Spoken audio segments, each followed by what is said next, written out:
You'd think baby clothes would be a safe gift. A few soft cotton onesies, tiny socks, a matching bonnet. They weren't expensive, but they were chosen with love. Every item I wrapped came from a place deep in my heart, because I knew how much becoming a parent changes everything. How even the smallest things, like folding a newborn's pajamas, can bring tears to your eyes. Joyful ones. So when I left that gift bag on Nicole's doorstep, I thought I was doing something kind. She was pregnant after all. First baby, first niece or nephew on my husband Ben's side. And while Nicole and I were never particularly close, I figured this could be a moment of connection, maybe even healing. But that's not how she saw it. That evening, after dinner, I took the trash out. As I opened our garbage bin, something caught my eye, shoved halfway down, wrapped in tissue paper. The baby clothes, the exact ones I had delivered that morning. Still folded, still tagged, still clean, thrown away like trash. My breath caught in my throat. I froze, one hand gripping the bin lid. The air felt like it had been knocked right out of me. I blinked, thinking maybe I was wrong. Maybe it was a different bag. Maybe there was some mistake. But no, there was the little green onesie with the stars. The pastel yellow sleeper I had picked up because I didn't know the baby's gender, the soft white booties with teddy bear ears. All of it, dumped. I stood there in the twilight, clutching the garbage lid, my heart sinking to the bottom of my stomach. I didn't cry. Not yet. I just walked back inside, washed my hands, and sat at the kitchen table, staring at nothing. Ben noticed. "Hey, you okay?" I shook my head. Nicole threw the baby clothes away. "What?" I looked at him. "In our trash can, like garbage." He went silent. Then, after a long pause, he sighed. "Trudy, she's always been like that." "Like what?" "Difficult, judgy, dismissive, especially with women." I felt a small, bitter laugh rise in my throat. "Well, mission accomplished." He rubbed the back of his neck. "I'll talk to Jeff." Jeff, his older brother, Nicole's husband, the peacemaker, the guy who always tried to smooth things over, even when smoothing over meant ignoring things that should have been called out. "No," I said, "don't." "Why not?" "Because this isn't about Jeff. This is about me and her." And something in me knew this went deeper than just a pair of onesies in the trash. Let me give you some context. I'm Trudy Styler. I'm 45, a freelance interior designer, and married to a man who makes me laugh at least once a day. Ben's a good soul, quiet, steady, a little nerdy in the best way. We've been through a lot together. Financial struggles, family drama, a miscarriage, 2 years into our marriage. That one nearly broke me, but we came out the other side stronger. We never had kids, not because we didn't want them, but because life had other plans. And we made peace with that. We poured our love into each other, our home, our community, our nieces and nephews, which is exactly why I was so excited when Nicole announced she was pregnant. It was at a family barbecue. She stood up during dessert and said, "Well, I guess now's a good time to share. Jeff and I are expecting." Everyone clapped, Ben hugged his brother, and I smiled, genuinely happy for them. Later that evening, I went up to Nicole while she was sipping lemonade on the porch. "Congratulations," I said. She gave me a polite nod. "Thanks. I'm so happy for you." She looked at me then, really looked, and said with the faintest smile, "I guess now you'll finally have a reason to shop for baby clothes." It stung, but I let it go. I chalked it up to hormones, stress, whatever.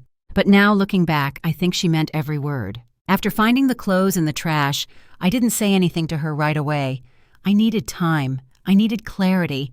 I needed to understand why someone would be so deliberately cruel. So I waited. 2 weeks later, there was a family brunch, hosted by Jeff and Nicole. I debated skipping it, but I didn't want to give her that satisfaction.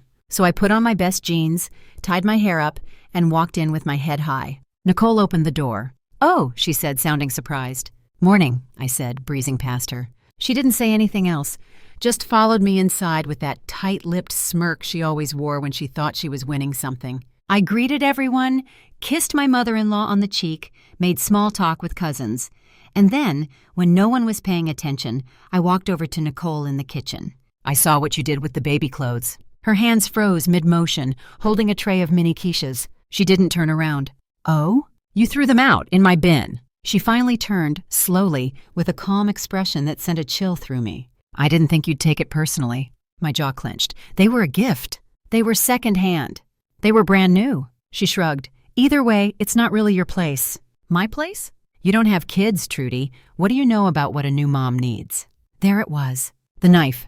right between the ribs. She didn't shout, she didn't sneer, she just said it like it was fact, like my childlessness disqualified me from offering love. I blinked, stunned. Then I whispered, "That was uncalled for." She raised an eyebrow. "Was it?" I turned and walked away, my hands trembling. Ben met me in the hallway. "I saw your face," he said softly. "What did she say?" I shook my head. "Not here. We left early." On the ride home, I stared out the window, my voice low. "She thinks I don't belong in this family." "She's wrong. She thinks I'm lesser because we don't have children." He reached for my hand. "She's bitter, Trudy. She lashes out because she's insecure." "Well, she picked the wrong woman to bully this time." And I meant it. Something in me had snapped. Not out of anger, but out of clarity. I wasn't going to let her rewrite my story. After that brunch, I told myself I was done with Nicole. I meant it. No more gifts. No more small talk. No more trying to connect with someone who clearly saw me as less than. I had extended an olive branch. She set it on fire and watched it burn. But something inside me wouldn't settle. I couldn't stop thinking about her words, not the insult. No, that was easy to shake off. But the tone, the way she said, "You don't have kids," like it wasn't a fact but a judgment, like she knew something I didn't. And that feeling, that gut itch I've learned never to ignore, started to grow. Ben and I were having coffee on the porch when I brought it up. "Does Nicole hate me?" I asked. He blinked. "No, I wouldn't say hate, but she resents me." He took a breath. "She resents a lot of people, Trudy. She's never been an easy person." "But this feels specific." He didn't answer. That silence told me everything. Later that week, I got a call from Ben's grandmother. She rarely called. Usually it was Ben who checked in on her. But she asked if I could stop by to help her set up a new reading lamp in her room. I was happy to. The moment I walked in, she hugged me tight, tighter than usual. "I've been meaning to say," she said as we walked to her room, "you have the kindest heart, Trudy. Don't ever let anyone dim that." I smiled, surprised. "Thank you." "I saw those baby clothes in the trash," she added. I stopped in my tracks. She turned to me slowly, her face soft and sad. "I knew they were from you. I could smell the lavender sachets you use in your linen drawers." I felt heat rise to my face, embarrassment, shame, and something else. "I didn't want to say anything at the time," she continued, "but it broke my heart." "She said I don't have the right to give gifts like that," I murmured. "She said that to you?" I nodded. She sighed. "Then it's time you knew something." She sat on the edge of her bed and motioned for me to sit beside her. "Nicole's not pregnant." My head snapped toward her. "What?" "She never was." My heart skipped. "What do you mean?" "She's been pretending, for Jeff, for the family. I don't know why, but there's no baby." I stared at her, stunned. "But the ultrasound photos, printed from the internet. I confronted her once a few weeks ago when I noticed her stomach hadn't changed. She told me to mind my own business." "But why would she lie?" "She thinks if Jeff believes she's pregnant, he won't leave her." I covered my mouth. "Ben knows," she added gently. "He's suspected for a while. That's why he went quiet when you asked if she resented you." My mind was racing. The baby clothes, the brunch, her cold words. Everything made a terrible kind of sense now. "She thought I knew," I whispered. "She thought I was trying to expose her." His grandmother nodded. "And the worst part?" she added softly. "She is insecure because she knows you're the better woman, the one with grace." I went home that day feeling like my body didn't quite belong to me. My skin tingled. My thoughts raced. I was angry, yes, but more than that, I was sad. Sad for Jeff, for the baby that didn't exist, for a lie that had spun so far out of control it was swallowing the family whole. I didn't know what to do with the information. Who was I to expose someone else's truth? But then I thought of Owen, the real baby, my nephew, the one Nicole was pretending to carry. And I realized this wasn't just about a lie. It was about betrayal, about manipulating everyone who loved her, about using motherhood as leverage. I waited until the weekend. Ben and I were sitting in bed reading when I closed my book and said, "I need to tell you something." He looked up. "I spoke with your grandmother." His shoulders tensed. "She told me everything." He nodded slowly. "I didn't know how to bring it up," he admitted. "Jeff's been in denial." "You think he knows? Somewhere inside?" "Yeah." "And you've just let it go?" He looked down at his hands. "It's not my place." "But she's hurting people." "I know." Silence. "Would you be mad if I said something?" I asked. He met my eyes. "No, I think it's time someone did." The next day, I asked Jeff to meet me for coffee. Just the two of us. He showed up wearing a ball cap and hoodie, looking tired, older, like the lie was aging him faster than the truth ever could. We sat outside, under a little awning. The sky was gray, The coffee was bitter, the air between us even more so. "I know Nicole isn't pregnant," I said. He flinched. I waited. He didn't deny it. "She told me she was," he said eventually. "She showed me tests, ultrasounds. They were fake." He nodded once, barely. "I didn't want to believe it," he whispered. "I'm sorry, Jeff. I thought we were going to start a family," he said. I really believed her. I reached across the table, touched his hand. "You still can, but not like this." He didn't cry, but his shoulders dropped. And for the first time in years, Jeff looked small. "Thank you for telling me," he said. "I'm sorry it had to come this way. I've known for a while," he murmured. "But you saying it out loud, it finally made it real." He stood up. "I have to go." "Take care of yourself." He nodded and walked away. I sat there long after he left, staring at my cold coffee, wondering what kind of storm I'd just unleashed. But I also knew something for sure. The fallout came faster than I expected. 2 days after that conversation with Jeff, the group text thread that Ben's family used for everything, from birthday reminders to casserole recipes, lit up with one message. From Jeff: "Nicole and I are separating. Please respect our privacy." No explanation, no details, just a cold sentence that landed like a slap across every screen. Ben saw it and turned to me. He did it. I nodded, not proud, not smug, just relieved. I didn't hear from Nicole right away. I expected silence, or maybe another cold shoulder at the next gathering. But I was wrong. She showed up at my house, uninvited. It was a Saturday, rainy, gray. I was organizing shelves in the guest room when the doorbell rang. Ben was out running errands. I dried my hands and answered the door, and there she was, soaked, mascara running, eyes wild. "Can I come in?"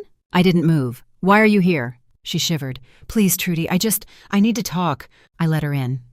Not because I wanted to, but because some part of me still believes in giving people a chance to face what they've done. She walked straight into the living room and stood in the center like she was about to perform. "I know it was you," she said. "You told him." I crossed my arms. "No, I asked him. He already knew." Her face twisted. "You had no right." "You had no right to lie."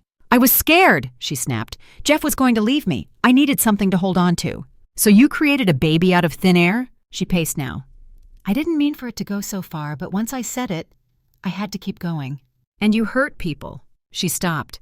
"You have no idea what it's like, watching everyone dote on you, watching Ben protect you like you're made of glass, seeing his grandmother treat you like her own." I blinked. "That's what this is about." She looked down. "You threw away baby clothes," I whispered, "because you couldn't handle that I gave something real." She didn't respond. "You thought I was judging you, but I wasn't. I didn't know anything then." "I know," she murmured. Silence stretched. "I'm sorry," she added. I nodded once. "Not for me, for Jeff." She bit her lip. "He won't forgive me." "Maybe not." "Will you?" That one hung in the air. I thought about it. "I'll think about it," I said. She nodded. "Fair?" Then she turned and left. No screaming, no drama. Just a woman who'd finally come face to face with the truth she'd been hiding from, maybe even from herself. In the weeks that followed, the family shifted. Jeff moved in with a friend temporarily. Nicole vanished from the group chat. There was no formal announcement, no blame game, just quiet distance. But the air was lighter. Ben's grandmother called me a few days later. "You did what no one else could," she said softly. "You told the truth." "I didn't want to cause a scene," I replied. "No," she said. "You wanted peace, and peace sometimes demands a storm." One evening, as Ben and I were walking through the neighborhood, he turned to me and said, "You know, I've never seen you like that before." "Like what?" "Unshakable." I smiled. Maybe I needed this moment to finally become that version of myself. "You were always her," he said. "You just didn't know it yet." I took his hand. We didn't need a baby to be whole. We didn't need approval or permission to have worth. We just needed each other, and the courage to speak when silence could no longer keep the peace. Weeks passed. The silence from Nicole became the new normal. No messages, no family dinners, no half-hearted smiles across the room, and to be honest, it was a relief. The air felt different now, lighter, cleaner, no more pretending. Jeff started showing up again, first at Sunday lunch with Ben's parents, then helping Ben fix the old fence behind their grandmother's house. He didn't say much at first, but when he did, it came out clear. "She's moving out of the apartment," he told us over coffee one morning. "We've agreed to split." Ben nodded. I squeezed Jeff's hand. "I don't know what's next," he admitted, "but I know it can't be built on lies." There was sadness in his voice, but also something else. Relief. One night, as I was folding laundry, I found the little green onesie again. The one with the stars. I had washed it and stored it in a drawer months ago, not knowing if I'd ever feel ready to look at it again. Now I held it gently in my hands, not with pain, but with peace. This tiny outfit had caused so much tension, but it wasn't the fabric that mattered. It was what it represented. Love, hope, a heart open enough to offer something meaningful, even when it wasn't received that way. I folded it and placed it into a new bag. Then I added a handwritten note. If someone ever needs this, pass it along, not because it's perfect, but because it's full of care. Then I dropped it off at a local women's shelter, quietly and without fanfare. Weeks turned to months. Jeff slowly started talking more openly about what he'd been through. Nicole didn't reach out, and eventually the family stopped asking. There were whispers, of course, but no more tension, no more lies hanging in the air. Ben and I found ourselves closer than ever. Stronger, softer in some ways, fiercer in others. We talked one night, lying in bed, about everything that had happened. I always thought of grace as weakness, I said. Ben turned to me. And now? Now I think grace is the scariest kind of strength there is. He smiled. I've always known that about you. The next time I saw Nicole, it was by accident, at a bookstore downtown. She looked thinner, a little tired, but not angry, not like before. She saw me. I saw her. And for a moment, we both paused. Then she gave a small nod. Not an apology, not a plea, just acknowledgement. I nodded back and walked on. I'll never know why she started the lie. Not completely. Maybe not even she knows. What I do know is this. The truth, no matter how painful, always finds a way out. And when it does, it doesn't have to leave destruction behind. It can leave clarity, boundaries, freedom. It can clear the way for something new. So now, when I think about baby clothes, I don't think about the trash. I don't think about judgment. I think about the power of intention. I think about standing firm in the face of someone else's bitterness and choosing not to be pulled down with them. I think about how sometimes the kindest thing you can do is walk away. Not in defeat, but in quiet, grounded strength. Because kindness isn't naivety, and grace isn't weakness. They're both choices, and I'll keep choosing them again and again.